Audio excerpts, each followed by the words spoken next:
Decadence, a Bionicle short story by Dorek. Two beings hurried through the darkened corridor. They walked softly, assuredly, their moves belying their extreme power. "We should have predicted this," one said, indicating the roar of carnage and combat that seemed to be coming from all around them. "Our job is to protect and provide, not predict," the other one replied. "The Element Lords did exactly what they were supposed to, govern the land. Their arrogance and territorial nature were entirely unforeseeable." "Their burden was ours to bear, and you know it," his companion retorted. "We cowered from our responsibility, our destiny, and this is the result." Silence filled the tunnel, oppressively stifling all. The war itself could have stopped. "Our duty is to protect this planet, and that is what we're doing, however we can." The next question was quiet, almost hesitant. "Then you think Harimus is right?" The second let out a short bark of laughter, a sound that seemed like it would perforate every inch of the tunnel, but reached only the ears of his companion. "Huh! No. Let Harimus tinker with his machines. I believe, Angance. The great spirit of this planet will live on." The two great beings rushed through the corridor to their destination, their minds on the task ahead, the war outside, nearly forgotten. Terex parried blow after blow from a jungle tribe soldier. It had been a simple plan, he reflected. The Ice Tribe's finest battalion, led by the famed commander Certavis, had recently defeated several Sand Tribe units that had been preparing to attack them and steal the mysterious silver liquid that everyone coveted. The campaign had taken them across the plains of the desertic Barra Magna region, which meant a long trek home. Expecting to be hailed like heroes, the Ice Tribe band was ambushed by a small Skrull platoon and demolished. Excellent leader as he was, Certavis managed to save the majority of his warriors from death, but was forced to hide in the dunes to avoid any major confrontations. Despite their best efforts, the news was leaked almost immediately, and the Ice Tribe was forced to triple their security.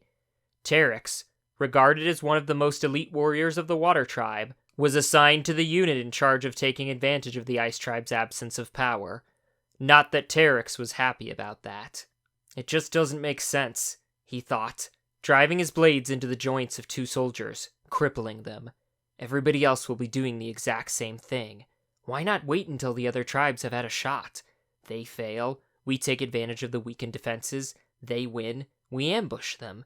It's the most pragmatic solution, and one that will result in the fewest lives lost." He could have been preaching to the ocean itself, which, in a sense, he was. The Element Lord of Water, leader of Terex's tribe, believed in absolute domination. "Muster up all your strength and overwhelm in a single force," Terex was told in lilting tones. "If you fail, simply retreat, regroup, and attack again. That is the flow of combat." Politics, Terex thought. No, worse than politics. Naked greed and ambition. A small nick in between his armor told him it was time to turn around. Standing there was Vastus, field commander of the Jungle Tribe. Sitting there in his hands was a very nasty-looking scythe. Terex felt his left arm numb almost immediately. "Venom!" Terex spat. Soon the entire side of his body was senseless, and he sank to the ground. "Is this really how it ends, Terex?" Vastus said wearily. "A shuddering, crumpled heap on the ground? I know you. You're better than this." Terex grinned, a lopsided sneer made almost sinister by the unresponsive side of his face. "Better than you, certainly. What happened to the Vastus I know? You didn't even use all of your venom. The war getting hard on you?" A small shadow passed over Vastus's face. Terex didn't catch the micro-expression, as he was too busy being smacked in the face by the flat of the scythe. "You're in no position to argue, Terex.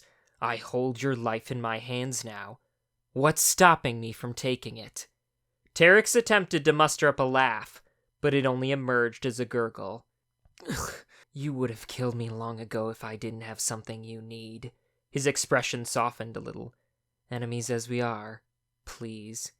I have something that you need, and the last thing you want to do is kill me. We can help each other." He raised his one functioning arm in the air as a show of peace. Vastus lowered his scythe almost eagerly. He offered a hand to Terex to help him up.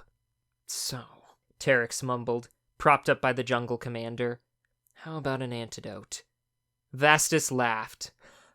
"What use would the venom be if I had an antidote?" "A secret tunnel?" Vastus asked. "Yes," Terex replied. "Rumor has it that the Element Lord of Ice initiated the construction of several of these tunnels. Apparently, the idea was to expand the entire territory, and the underground tunnels were the first step. They ended up abandoning construction after one of the tunnels collapsed." Vastus walked around to the mouth of the cave and peered out. A large cavern greeted his eyes, lit with hastily constructed fires. After they had agreed to a truce, the two commanders had established a single base inside the large cavern. The Water Tribe had originally attempted to camp in there, before they discovered that the Jungle Tribe was lying in wait. The fighting had spilled out into the surrounding area, and both sides were fairly well matched. Vastus saw several soldiers from each tribe mingling in the other's camp. Despite all atrocities, all the suffering, their warriors were willing to put that aside and interact. A small smile graced the face of the Jungle Tribe leader. "If only for a moment. What makes you think there is still a tunnel remaining?" he said, returning to their campfire. Terex continued. "A few weeks back, we took in a small unit of Isagori. They said they had been survivors of the tunnel cave-in, and we nursed them back to health. The Ice Tribe negotiated their release, but they were grateful. They told us about the tunnels." Vastus nodded, impressed. "Where's the tunnel?" "Several days' march from here," Terex said, pulling out a map. "The path we will take follows the edge of the Great Forest, and through several glaciers. The tunnel entry was hidden, but there is a marker there. We'll know it when we see it. We have to hurry, though. We delayed the release of the Agori in order to get a chance to act on the information and mobilize the troops." A laugh emerged from Vastus. "You sound bitter. What's the matter? It's a sound enough plan." Frowning, Terex muttered, "That's what bothers me." Still chuckling, Vastus continued. "And when is the optimal time to strike? Assuming that they inform their leader right away. There's a very small window. When should we head out?" It was Terex's turn to laugh. "Yesterday." A small bird, native to the ice region, alighted upon a rock. A moment later, the bird spread its wings and took off, feet still smoldering where the rock had burned them. The bird was understandably confused. This was the land of ice. Ice meant cold. So how could a rock like that burn with such intensity? The bird spotted prey, and was soon engaged in the hunt. The rock was the furthest thing from its mind. In Terex's mind, however, the rock was very present. "It's an invention of the Fire Tribe," he explained. "Similar to the Darkfire torch, it was designed to give off heat without alerting enemies to its presence. The heat is very self-contained, and rarely affects the surroundings. You have to touch it to know what it is. The Ice Tribe managed to acquire several of them, and we're trying to reverse engineer the process." Vastus gave a non-committal nod of the head, only half listening. Terex was worried about him. They had been traveling through the Great Forest the previous day when a Fire Tribe squadron had passed by them, led by Malum. The two tribes had managed to hide themselves before being spotted, but one of Vastus's warriors was rather clumsy, and made a small noise when perching in a tree. Malum could not discover the source of the noise, but it didn't matter to him. He ordered his troops to burn the forest down, and watched the trees blaze. Vastus lost 3 soldiers in the inferno, and the destruction of the plant life was almost too much for him to bear. He had been subdued ever since. Before Terex could say anything more, he noticed the glacial formations. "Halt!" he cried. The two armies stopped and began looking around. "Is this the place, Terex?" Vastus asked. "Yes," Terex replied. "The heat rock is around here somewhere. The entrance to the tunnel is located directly beneath it." Vastus nodded. "Fan out!" he shouted to his troops. The jungle army sprang to life and began searching the area, hopping over snowbanks and swiftly climbing the cliff walls. "Wait," Terek said. "Do they know what—" He stopped. Voices were coming from the woods behind them. Loud voices. Terex motioned for his troops to take cover, and scrambled up a hill with Vastus. The two found a cropping of rocks and took shelter behind it. From the woods emerged the Fire Tribe squadron they had eluded earlier, Malum in the lead. One of the soldiers approached his captain. "Are we sure they went this way, sir?" "Oh, they went this way," Malum assured his warrior. "I heard them. I can smell them." Behind their shelter, Terex turned to Vastus.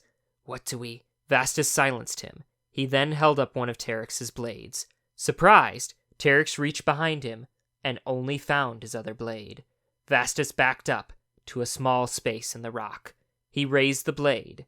Suddenly, Terex knew everything that was about to happen.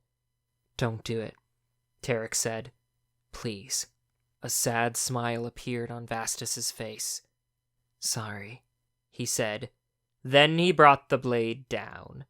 A powerful stream of water whipped out, striking Malum and a soldier. Vastus sliced the base of the rock, sending it tumbling down the hill. He tossed the blade back to Terex, and then he was gone.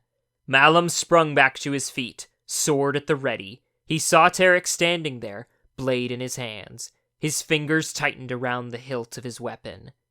"Water," he growled. No other choice remained to Terex. He understood what Vastus had done. Malum was by no means an experienced leader, but he had assembled warriors with enough brute force to crush anything in their way. Even with their combined forces, they would have been hard-pressed to claim a total victory. Any way the battle went, they would have been in no shape to continue an assault on the Ice Tribe. Vastus had acted out of self-preservation, and Terex was left to clean up the mess. "Charge!" Terex roared. Azure warriors of all shapes and sizes emerged from their hiding spots. Taken unawares, many Fire Tribe warriors were struck down and hastily retreated a distance. Terex leapt from his perch and threw himself at Malum, grappling with the Fire Warrior. The fighters brutally hacked at each other, neither landing a damaging blow. Terex spared a look around. Thanks to the surprise assault, they were gaining the upper hand. The Fire Tribe were attempting to gain ground, but his soldiers were not letting up. Well-timed elemental blasts and thornaxe shots were keeping them from breaking the ranks. If they could continue to hold the formation, they could press the Fire Squad into a retreat. Retreat would mean they could continue their mission. Could it work? Terex parried a blow by Malum's blade, and triggered his own weapon, shooting an overripe thornaxe into the ground in front of them. The explosion knocked them back several paces. "Give up, Malum," Terex called into the haze and smoke. "I would rather die on my own sword than forfeit to yours. Surrender is not an option," Malum responded. He meant the words. Chances are he would live long enough to see them come true. His army was strong, but undisciplined. Terex's army was tightly knit. They had the upper hand. Bravado is impressive, Malum, but it doesn't provide an edge in combat. Maybe. He stopped short. Arrows embedded in the shoulder tend to have that effect. Terex couldn't really grasp the situation at first. He reached up and touched the arrow.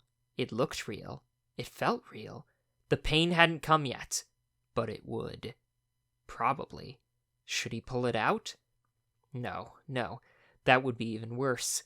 What about the source? Yes, the source would be a good place to look. Avoiding future pain is vital in self-preservation. He looked up. Sir Tavis looked down. He met the eyes of the Water Tribe commander and smiled. He handed the bow back to a dumbfounded soldier, who took it without a word. Rumors of Sir Tavis's natural skills in battle were plentiful, but seeing it in action was a different thing entirely. Several soldiers behind the first one snickered.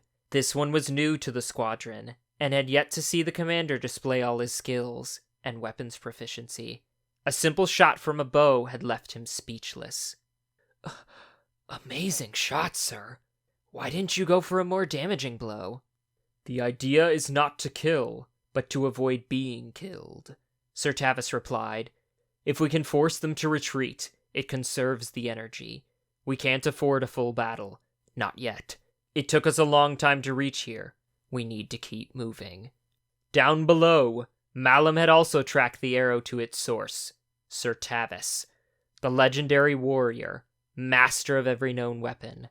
Malum raised his hand. His warriors stopped their combat instantly. Not out of discipline, out of shock. It was an order of retreat, something the fighters had never seen. Malum backed away from Terex, never taking his eyes off the commander. "Good luck," he whispered. He turned and fled into the trees, his army following suit. Terex gingerly tested his arm. The pain had come, but it was bearable. Leaving the arrow in was the annoying part, but removing it would do more harm than good. The looming threat of the Ice Tribe unit was also a problem. One of his soldiers ran up. "Commander Terex, what do we do? The Fire Tribe unit is gone, but so are the Jungle Tribe members. Should we keep going?" Terex looked up again. Sir Tavis and his unit were gone. Would they stay gone? "No," Terex said. "No, we don't have enough power. Without Vastus and his squad, we couldn't succeed. We need to retreat. Pass the order. We're leaving. Go." The soldier ran off to spread the word. The Water Tribe began filtering out, and eventually vacated the area. As he later found out, Vastus had already planned to escape. He had reasoned that the tunnels were too risky of a plan to work, and outlined their retreat ahead of time, and at the right moment, they abandoned their water allies. Terex was officially rebuked for his failure to succeed in the mission, but it did no lasting damage to his career. He couldn't even be sure the tunnels really existed. No other intelligence report gathered had indicated the presence of them. The Agori they released could have simply lied. Not that it really mattered. Their world shattered several weeks later, and such matters seemed trivial. Had the tunnels actually existed, they would have collapsed during the disaster. Terex and Sir Tavis, along with several others, willingly put aside their differences and created a new social construct to avoid any more fighting. The avarice of the Element Lords had literally ripped their planet apart. But they could rebuild. They had to. They would.